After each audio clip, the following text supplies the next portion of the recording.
F of X is equal to 3x plus 1 upon 2x minus 1।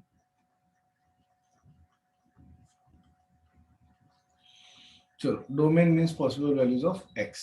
X की possible values क्या क्या होंगी? X की मतलब डिनोमिनेटर की पॉसिबल वैल्यूज क्या क्या? तो डिनोमिनेटर में सब चलेगा पर जीरो नहीं चलेगा, सब चलेगा पर जीरो नहीं चलेगा। तो यहाँ पे 2x minus 1 can not be equals to 0, मतलब 2x should not be equals to 1, यानी x should not be equals to 1/2। तो डोमेन में सब चलेगा पर 1/2 नहीं चलेगा। तो 1/2 एक इंडिविजुअल वैल्यू नहीं चल रही, इंडिविजुअल वैल्यू नहीं चल रही इसलिए उसको कर्ली ब्रैकेट में लिखा है, सेट में लिखा। तो domain is all the real values minus 1/2। Okay, अरे हेलो, यस सर। अब रेंज कैसे निकालते हैं? रेंज के लिए अपने को प्रोसीजर फॉलो करना है। Let y is equal to F of X. तो एफ ऑफ एक्स क्या है आपका? 3x plus 1 upon 2x minus 1। अब express x in term, sir वो वहाँ पे x is not equals to 1/2 आना चाहिए ना? हाँ नॉट इक्वल टू ना, अरे ये आखिरी में मैंने ऐसा कर दिया, सॉरी। हाँ बराबर, ठीक है। अब y की वैल्यू x में है हमारे पास, बट हमें क्या करना है रेंज निकालने के लिए? Express x in terms of y, express the value of x in terms of y।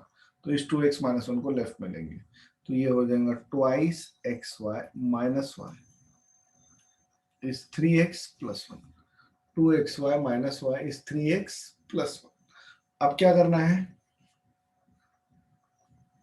Hello, express sir वो 2x सर वो ऐसा आएगा कि 2xy minus 3x 2xy minus 3x is equals to 1 plus y।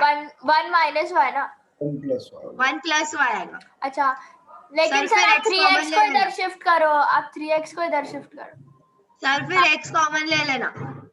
जी हाँ, very good. x common लेंगे तो यहाँ बचेगा 2y minus is 1 plus y यानी y प्लस 1।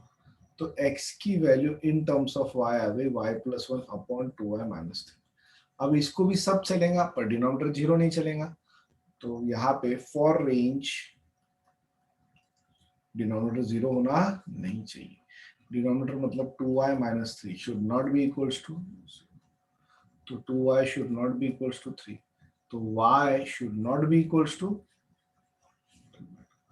तो भैया रेंज आ गया। क्या आया? x belongs to r r minus 2 3 upon minus 2। 1 r minus 3/2। जी हाँ, रेंज आ गया all the real numbers minus a set of 3/2। समझा? हेलो, हाँ सर, डोमेन हाँ सर समझा। आ गया, फिफ्थ हो गया। अब लास्ट सिक्स्थ इसका क्या है? सिक्स्थ में F of X is 1 minus mod of x minus 1। तो ये तो आधा काम तो यही होगा, डोमेन तो यही निकल गया। देखो, डोमेन को तकलीफ दो ही जगह से रहती है, एक तो रूट और डिनोमिनेटर। रूट में नेगेटिव नहीं होना, डिनोमिनेटर में जीरो नहीं होना। तो यहाँ तो ना ही डिनोमिनेटर है ना ही रूट है, तो रेंज ये डोमेन आ जाएगा ऑल रियल वैल्यूज।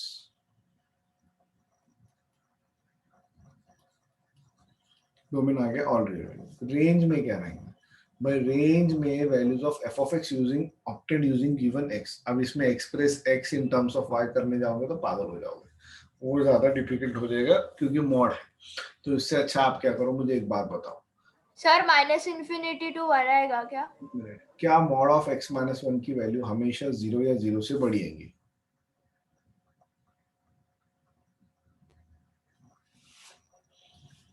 अरे मैंने आपसे पूछा क्या मॉड ऑफ एक्स माइनस 1 हमेशा हाँ 0 या 0 से हाँ बड़ी सर, आएगा? हाँ सर, हाँ सर। तो एफ ऑफ एक्स जो है वो होगा 1 हाँ सर। माइनस 0 या उससे बड़ा, यानी 1 माइनस दिस। नहीं नहीं नहीं नहीं नहीं नहीं नहीं नहीं नहीं नहीं नहीं नहीं नहीं नहीं। सर मैं जो बोली वो सही था ना, माइनस इन्फिनिटी टू 1? एक मिनट, एफ ऑफ एक्स की वैल्यू जो है, एक मिनट, एफ ऑफ एक्स की जो वैल्यू है, हाँ माइनस इन्फिनिटी टू 1 सही था। देखो, एफ ऑफ एक्स की जो वैल्यू है वो मैक्सिमम 1 हो सकती है। हाँ, कैसे? एफ ऑफ एक्स जब x 0 रहेगा। जब ये वैल्यू 0 आ जाएगी तो 1 में से हाँ। 0 माइनस हुआ तो 1 ही रहता ना। हाँ। अच्छा, अब 1 में से 1 माइनस हुआ तो 0 हो जाएगा, 1 में से 2 माइनस हुआ तो -1 होगा, 1 में से 10 माइनस हुआ तो -9 होगा, एंड सो ऑन। तो क्या आपकी f ऑफ x की वैल्यू मैक्सिमम 1 होगी और या फिर उससे छोटी होगी, और छोटी कहां तक होगी, कहां तक भी हो सकती है, माइनस इनफाइनाइट तक हो सकती क्या? हाँ। तो range is from minus infinite to 1, और 1 हो सकता है इसलिए 1 को डालेंगे स्क्वायर ब्रैकेट, और माइनस इनफाइनाइट नहीं होगा इसलिए उसको डाला है round bracket. Is that clear? हाँ सर। सर बस आज के लिए। चुप 1 मिनट, बस ना। इसको कहाँ से पहले वो देखने दो। ये यहाँ क्यों गया, लेकिन डेस्कटॉप का ऑप्शन देना मुझे। हाँ डेस्कटॉप, सीधा सीधा फटाफट। अभी इसकी रिकॉर्डिंग क्या करने की, स्टॉप। अरे स्टॉप क्यों करा मैंने, पॉज करनी थी। स्टॉप नहीं हुई।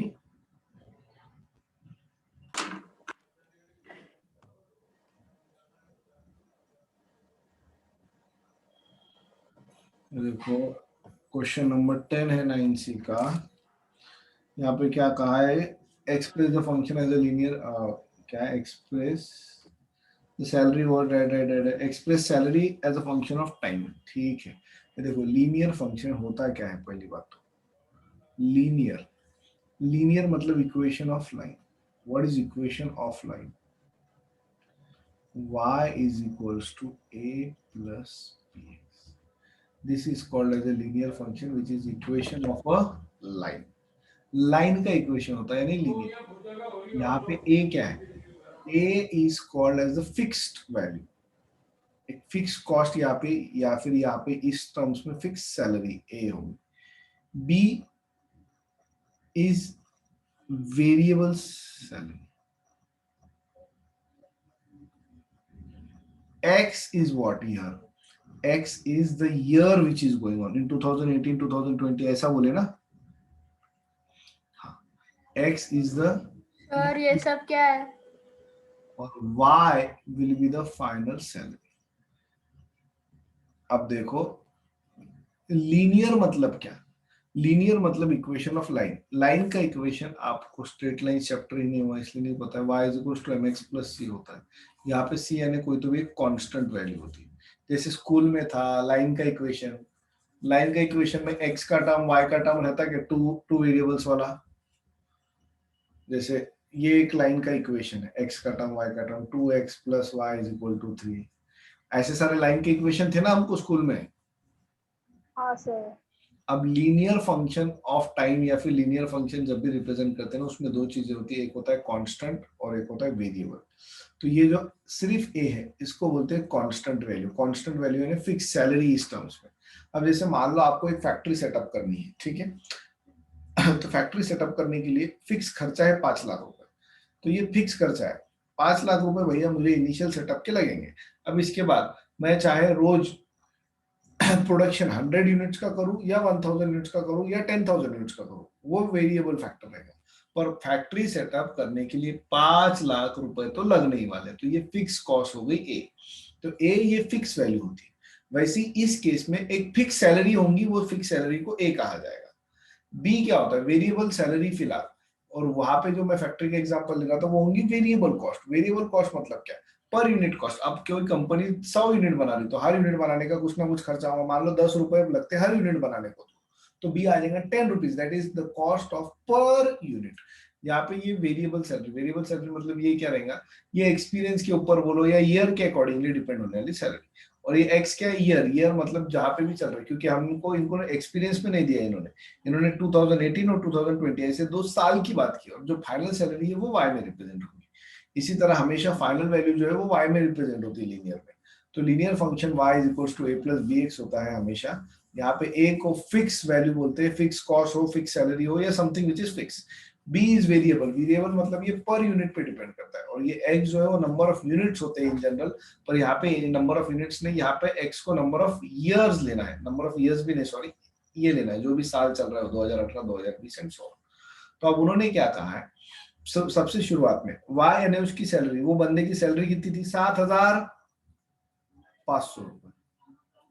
ए भी नहीं पता, बी भी नहीं पता, पर किस साल में थी 7,500 रुपए? 2018।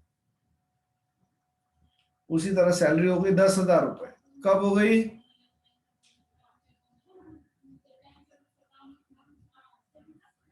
ओके, हेलो, हाँ सर। हाँ। अब इन दोनों इक्वेशंस को सॉल्व करके आपको ए और बी निकालना, फ्रॉम 1 and 2। अब बच्चे नहीं रहे, मैं डायरेक्ट करूंगा 10,000 में से 7,500 गई, ये आधे बचे 2,500। ए सब्सट्रैक्ट हो गया, 2020 B minus 2018 B, is it 2b? Hello, Yes, sir. हाँ सर। तो 2b आ गया 2,500, सो b is 1,250।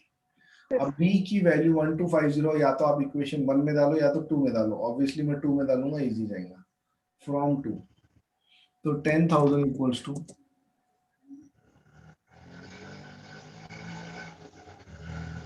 a plus, sir सिर्फ अपने को इक्वेशन ही बनाना था। मैडम अभी इक्वेशन बना नहीं, 2 minute. 10,000 is a plus 1250 into 2020। इसका मल्टीप्लिकेशन करो जल्दी से। 2525 000 क्या बोली? 2525 000। अभी लेफ्ट में आएगा, सब्सट्रैक्ट होगा, तो a is 10,000 minus 2525 000। तो सब्सट्रैक्शन में नेगेटिव में आएंगी, वैल्यू कितनी आएंगी? 2515 000। ठीक है, तो लीनियर फंक्शन आ गया अभी। Therefore the linear function is, अब a और b की वैल्यू डालनी है वहां पे। y इज a क्या है? माइनस 25,15,000 प्लस b कितना आया था? 1,250 इंटू एक्स। इसको ही ऐसा लिखाऊंगा उन्होंने आंसर में, 1250x माइनस 25,15,000। ये आ गया लीनियर फंक्शन। अब आपको सैलरी चाहिए, कब की चाहिए? सर ऐसा नहीं लिखा उन्होंने। ये क्या लिखे हुआ है? 7500 plus 1250 in bracket t minus 2018। क्या क्या क्या बोलो मुझे फिर से। हाँ, टी मतलब एक्स है वो, ठीक है। हाँ, क्या बोलो फिर से। 7500 plus 1250 in bracket t minus 2018। 2080 नहीं 2018। 18। हाँ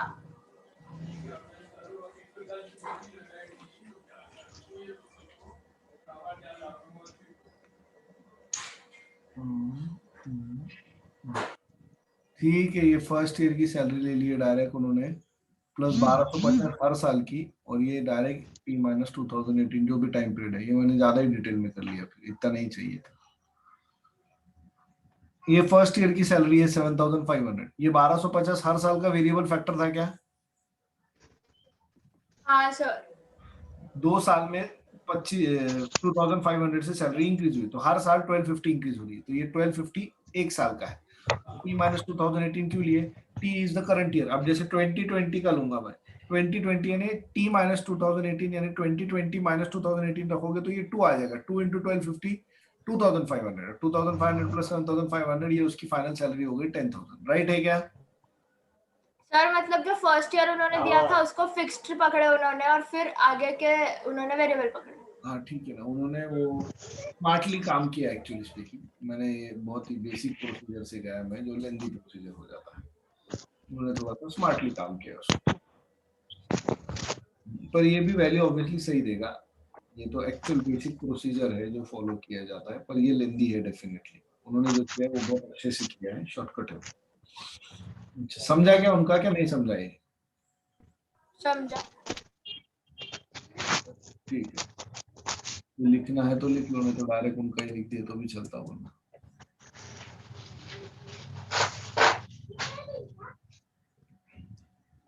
और कुछ डाउट है? और कुछ डाउट है क्या? हाँ सर, 12 वाला। The equation x plus 3y by 2 equals to 27 relates two variables x and y. Write the domain and range of these functions when the price x and the quantity y are considered as independent variables. ये क्या बात हुई? Price x को independent पकड़ा तो x की value आएंगी, तो 3y upon 2 is 27 minus x। तो डोमेन एंड रेंज चाहिए, दोनों चाहिए इनको।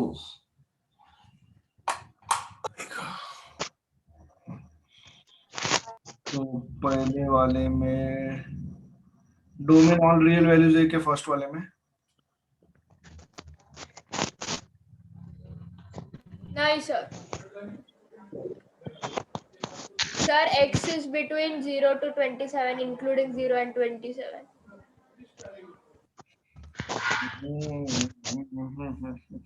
ठीक है, वो वैल्यू नेगेटिव नहीं होनी चाहिए, वो ध्यान दिया होगा।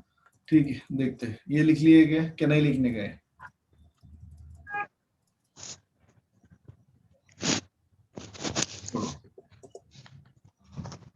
क्या कहा है उन्होंने? पहला when the domain and range of the function when the price x, first case में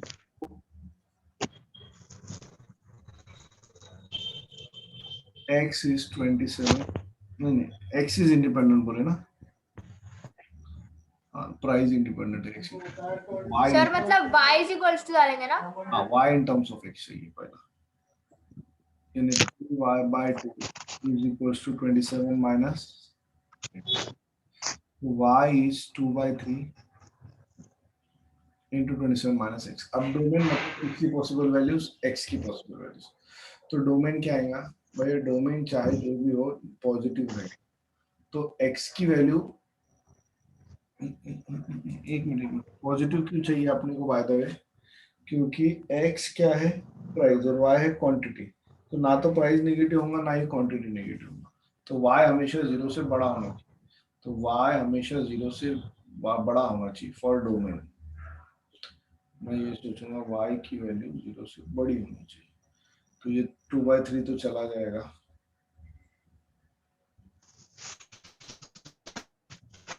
तो 27 minus x must be greater than equals to 0, तो 27 must be greater than equals to x, that is x must be less than equals to 27। Domain ऐसा है क्या कुछ तो भी? हाँ हाँ शायद सर। नीचे चेक करो। सर हाँ, और उसमें 0 से बड़ा भी लिखा हुआ है। हाँ ऑब्वियसली डोमेन यानी x की वैल्यू लेस देन इक्वल्स टू 27 चाहिए, और ऑब्वियसली 0 से बड़ी भी चाहिए, क्योंकि प्राइस और क्वांटिटी दोनों भी 0 से बड़ी ही रहेंगी। ये आ गया डोमेन। अब रेंज, रेंज कैसे करेंगे? एक्सप्रेस उल्टा करो फॉर रेंज, ये y इज इक्वल्स टू है तो ये आ जाएगा इधर 3y upon 2 is equals to 27 minus x, तो ये x उधर गया, ये इधर गया, तो x is 27 minus 3y by 2, so therefore this must also be greater than or equals to 0, तो 27 must be greater than or equals to 3y by 2, ये 1 जा, ये 9 जा, 9 2 जा 18 must be greater than or equals to y, and y must be less than or equals to 18, that is range will be y lies between 0 to 18। ये क्या answer? हाँ sir. और मेरे हिसाब से जब उल्टा करेंगे तो उल्टा हो जाएगा। सेकंड केस में सिर्फ इनवर्स आए क्या? मतलब डोमेन रेंज हो गया और रेंज डोमेन हो गया क्या सेकंड केस में? हाँ सर। ऑब्वियस है, सेकंड केस में वैसे ही होगा। क्यों? क्योंकि यहाँ पे आपने जब x को इंडिपेंडेंट पकड़ा, x को इंडिपेंडेंट मतलब express y in terms of x किया। अब सेकंड वाले में जब y को इंडिपेंडेंट पकड़ेंगे तो express x in terms of y, तो ये आपका डोमेन के लिए आपकी सॉल्विंग ये होगी, तो ये साइड आप डोमेन के लिए करोगे, वो साइड रेंज के लिए करोगे। हाँ। वो तो ऑटोमेटिक आ जाएगा। और क्या है? बस कल तक मैक्सिमम सॉल्विंग करके लाओ सब लोग। 9C भी पूरा हो जाना चाहिए और AQB भी, वो जो AQB बोल रहा मैं, मिसलिनियस भी हो जानी चाहिए। सैटरडे को मैं लेक्चर नहीं लूंगा, सिर्फ टेस्ट लूंगी।